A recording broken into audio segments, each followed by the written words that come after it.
No sé qué fue lo que pasó, no sé ni cómo sucedió.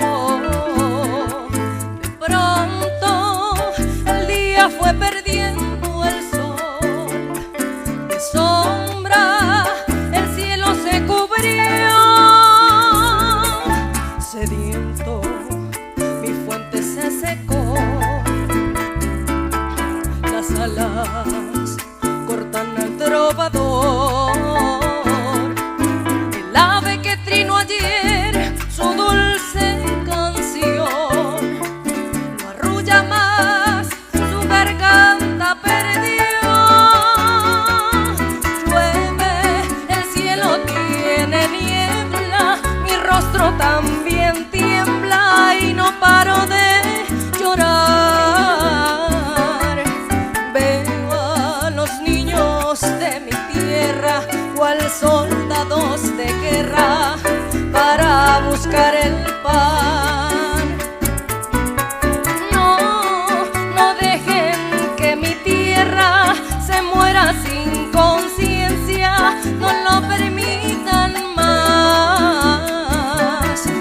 Ay, no, no, busquemos ya la leña y enciendan la fogata de amor y libertad.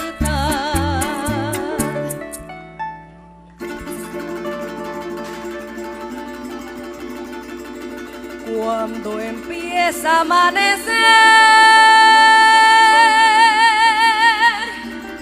agarra su taparita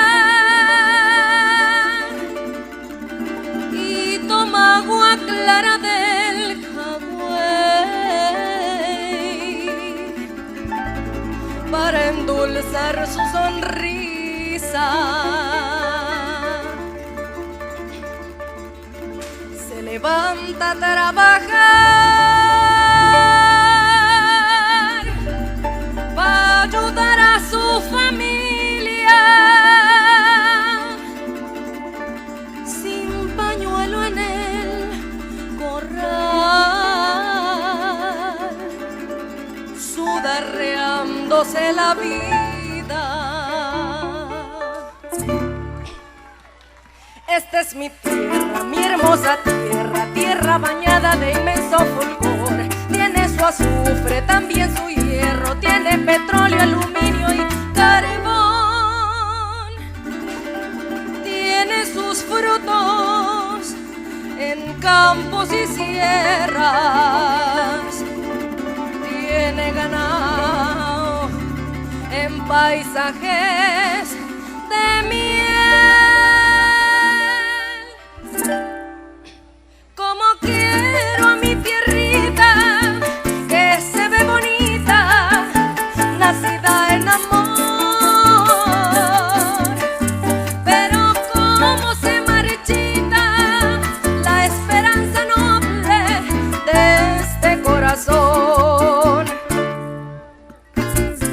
Cuando veo triste al gavilán porque el morichán se seca al ver el reflejo del gabán que se angustia sin cesar porque su nido cayó al jagüey. El reflejo del gabán que se angustia sin cesar porque su nido cayó al jagüey.